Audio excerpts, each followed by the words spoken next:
In the early hours of May the 12th, 2011, Carri Williams telephoned her husband Larry as he drove home from work. Carri told him that she had found their daughter Hana lying face down in the backyard and unconscious.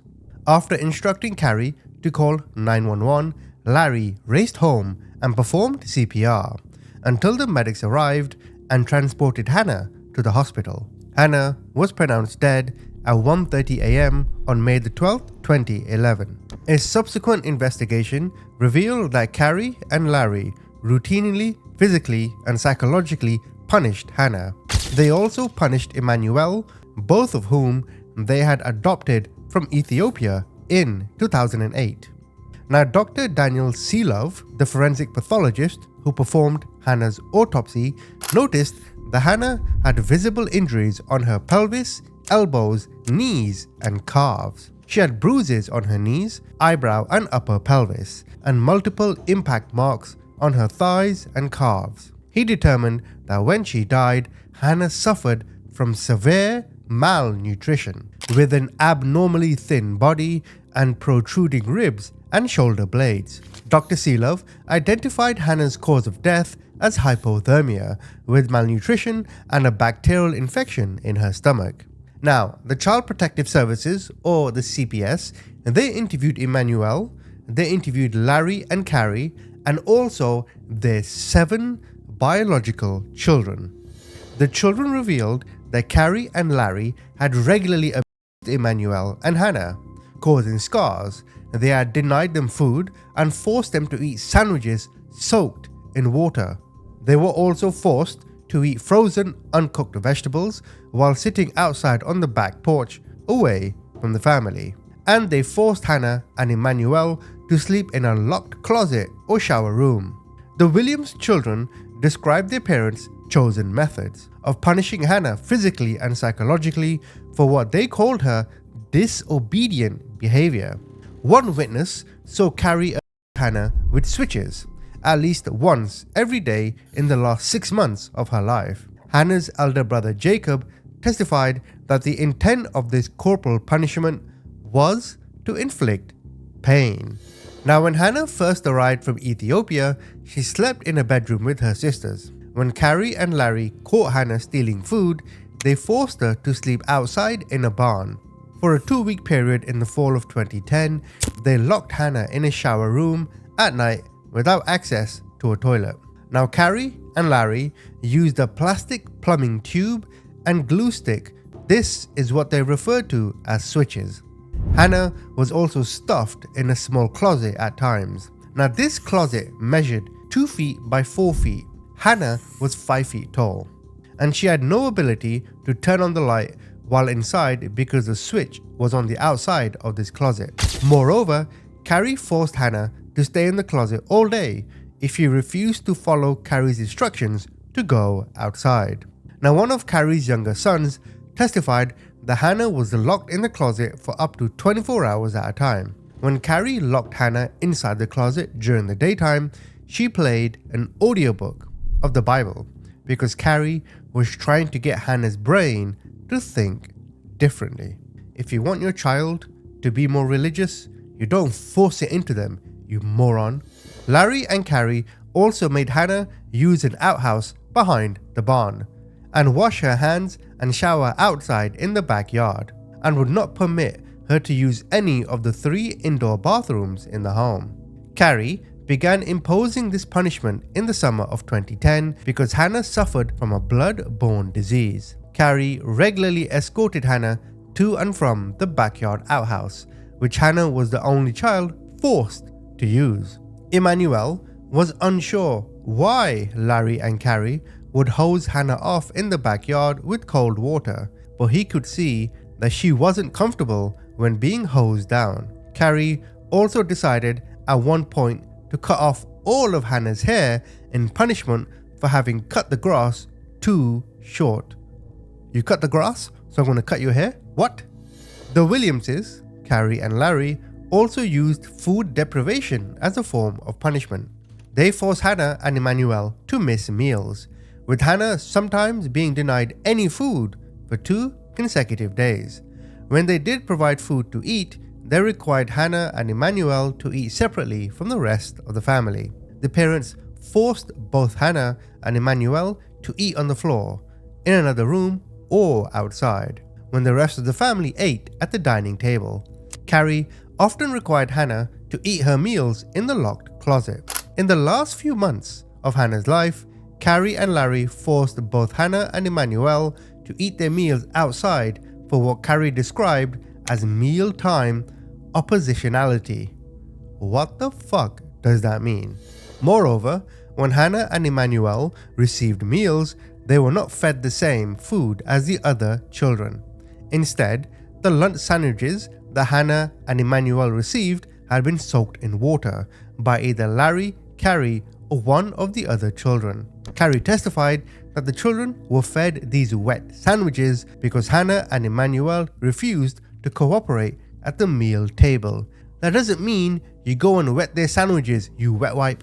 Dinner time was no different. Carri usually served Hana and Immanuel cold leftovers topped with undefrosted frozen vegetables. You see, Hana went from a weight of 108 pounds and a BMI of 23. This was back in 2009. She went from that to 78 pounds and a BMI of less than 16, which signified severe malnutrition. Carri's physical punishment followed Hana to the backyard. Carri forced Hana to engage in punishments she and the children called walking the line and boot camp. You see, walking the line involved forcing Hana to walk the perimeter of an outdoor pickleball court in the backyard. Boot camp itself involved extra chores, usually outdoors, and sometimes involved stacking and restacking the same pile of rocks. Hana underwent boot camp at least once or twice a week in the last 6 months of her life. Now, regarding the incident of her death on May the 11th, 2011, it began as a typical day for the Williamses. While the children emerged from their bedrooms, Carri let Hana out of the locked closet. Then Larry, with the other children's assistance, prepared breakfast around 10 a.m. Given that Larry admitted that Hana ate breakfast outside, she likely ate her breakfast outside that morning. After breakfast, the children cleaned up the kitchen, did their chores, and went outside to play. The children recalled playing Capture the Flag that morning. Hana, who was wearing a t-shirt and sweatpants, was outside but did not participate. Larry left for work around noon. The children typically ate lunch between 2 or 3 p.m. Carri escorted Hana to the outhouse before lunch. She then gave Hana her lunch, again probably a wet sandwich, around 3 p.m. Although Carri initially denied forcing Hana to remain outside as punishment that day, she admitted she forced Hana to eat outside for disobedience being oppositional. And one of Carri's sons confirmed that Hana was required to stay outside all day as punishment. There was also testimony that Carri refused to let Hana remain indoors when she was menstruating. Carri testified that around 4 p.m. she told Hana to come back inside, presumably to do her schoolwork, but that Hana would not comply. Carri saw Hana remove her shoes and stand at the back door. Carri shut the door on Hana. Carri testified that initially she checked on Hana every 5 to 10 minutes after Hana refused to come inside after lunch. She saw Hana put her shoes back on, but had no recollection of what Hana did between 4:30 and 6 p.m. when Carri again walked Hana to the outhouse. Carri claimed she again told Hana to come inside and Hana again refused. By that time, it had started to drizzle outside.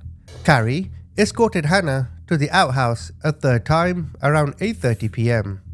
But this time, Carri saw Hana throw herself on the ground. She testified that Hana took a few steps and lunged forward, landing on her hands and knees. She further testified that Hana did this repeatedly before and after using the outhouse. At that point, Carri chose to leave Hana outside because she couldn't watch it anymore. After Carri returned inside, she saw Hana continue to throw herself around for another 20 to 30 minutes. One of Carri's sons testified that he observed Hana's odd behavior as well. Carri noticed by this time the Hana had skinned her elbows and knees and had a knot on her forehead. Carri claims she sent her oldest son Joshua outside to bring Hana inside. Hana began exercising as Joshua instructed, but when she stopped, Carri sent her next eldest son Jacob to do the same thing. Jacob testified that he abused Hana and ordered her to do sit squats. Again, Hana complied for about a minute and then stopped. Finally, Carri sent her third eldest son outside to repeat the abuse. Carri admitted that she wanted Hana to do exercises to keep warm. Dr. Seeler testified that when he conducted Hana's autopsy, he observed marks on Hana's left thigh, where she had been struck by a long, narrow object, such as a strap or switch, at least 4 times, with sufficient force to cause her blood vessels to burst. He found 10 similar pattern bruises on Hana's lower calves. Carri claimed that she then took Hana her dinner outside. Carri said Hana did not eat the food. Hana brought the fork to her mouth as if she was going to take a bite and then put the fork back. In a written statement to police, one of Carri's sons said that Hana was leaning over the table and was unable to eat. After 5 minutes, Carri took Hana's dinner plate away and moved it into the house. Carri said at some point she attempted to carry Hana inside, but Hana went limp. She then ordered Jacob and Joshua to carry Hana inside. Carri told the boys to first don latex gloves and to remove Hana's shoes and socks because they were soggy from dripping water and Hana's blood. Carri said Hana was so bloody and her clothes so wet from walking in the rain that the water dripping down had made the blood drip down all over her soft, scented shoes, and she wanted them removed before Hana came inside. Joshua complied, removing Hana's shoes and socks and throwing them in the garbage. Now Jacob testified that when Joshua returned to the back porch, Hana started taking off her clothes. Carri went outside and saw Hana sitting buck naked from the waist down. Carri told her sons to go back inside and to forget it because modesty is important in our family. Modesty over nutrition, eh? Carri took a set of dry clothes to Hana, told her to get out of her wet clothes, returned back inside, and turned the patio light off, leaving Hana in the dark. Carri testified that she checked on Hana twice, turning on and off the patio light each time. At some point, she thought Hana had begun changing her clothes, but Carri was busy with her other children, so she instructed one of them to check on Hana. This child testified that she checked on Hana every 15 minutes and saw that Hana continued to remove more clothing until she was naked. Like Carri, her child turned on and off the light every time she checked on Hana. Hana apparently remained outside in the dark, bloody, wet, cold, and naked for at least 2 hours. Now around midnight, Larry called Carri to let her know that his van pool had dropped him off at the park and ride and that he was on the way home. When Carri told Larry about her perception of Hana's behavior, Jacob overheard them arguing about whether Hana was really falling down on purpose. Larry was not at all surprised by Carri's description of Hana's behavior. The kids next saw Hana face down on the back patio. They told Carri, who went outside, to find Hana with her face halfway on the concrete and half on the glass, and her mouth full of dirt from having her face fall onto a molehill just off the patio. Hana was cold to her touch. Carri rolled her over and could see that it wasn't good. She ran inside to grab a sheet from the linen closet to cover Hana, and then tried to carry her inside. When Carri realized they could not carry Hana, Carri enlisted Joshua's help. Joshua came outside and carried Hana inside. Once Hana was inside, neither Carri nor Joshua could find a pulse. This is when they called 911, and the operator directed Carri to perform CPR. When Larry arrived, thereafter, he and Carri took turns to administer CPR until the medics arrived. Now, when Skagit County Sheriff Deputy Chad Clark arrived, he saw a large lump on Hana's forehead. Pictures taken of Hana's body showed her contusions, abrasions, and dirt above her eye and in her nostrils. Hana was transported to the Valley Hospital where Dr. Jeanette Tomlinson pronounced her dead at 1:30 a.m. on May the 12th, 2011. Now, Dr. Tomlinson did a full examination of Hana's body and also saw contusions on her forehead, bruises and abrasions on her hips, knees and shins, and red streaks on her thighs. Carri told Dr. Tomlinson that Hana had been face planting outside that night. She found this version of events odd, given that it would be inconsistent with the normal human reflexive response to a fall. The state's experts testified that Hana's behavior before can be explained by the fact that she was so severely malnourished. Dr. Weister testified that starvation causes distress and anxiety in a child, leading the child to steal food, to exhibit abnormal behaviors around food, and to engage in defiant behaviors in general. And in all of this, you keep asking yourself, why treat the child this way? Who knows? Now, Dr. Francis Chalmers, a pediatric medical consultant for the state, testified that when a body lacks adequate fuel in the form of calories, it starts using body tissue as energy. This can result in behavioral changes, fatigue, and serious cardiac arrhythmia.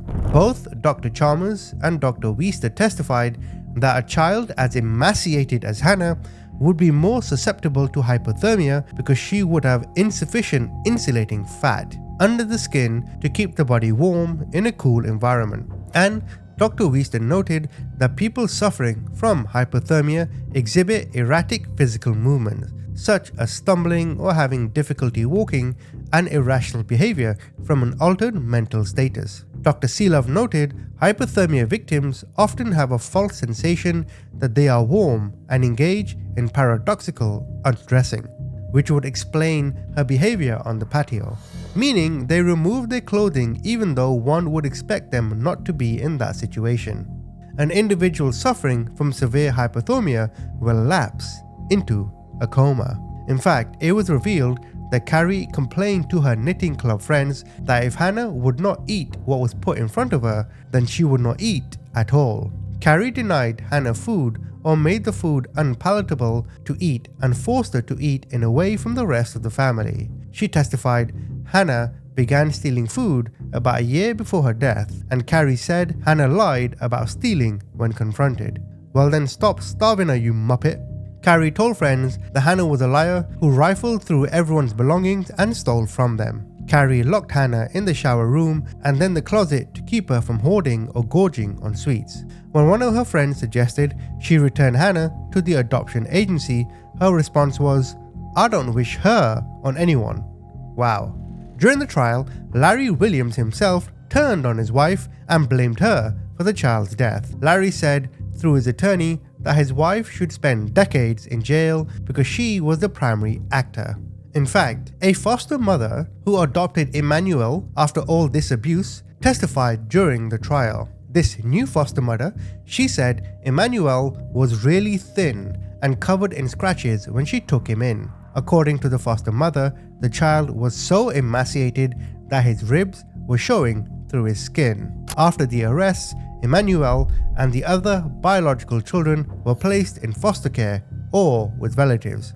So, to conclude on this story, Carri was sentenced to the maximum of nearly 37 years in the death of Hana. Larry was given an exceptional sentence of nearly 28 years. And the question you got to ask is, all for what? For what? Why? Why? Look at how many children you got. You're an experienced parent. If the child pisses you off, it's okay. That's what they do. Starve them, abuse them, lock them in a closet, throw them outside. What the hell? 37 years, not enough. 28 years, I've slept longer than 28 years. Anyway, comment, tell me what you think.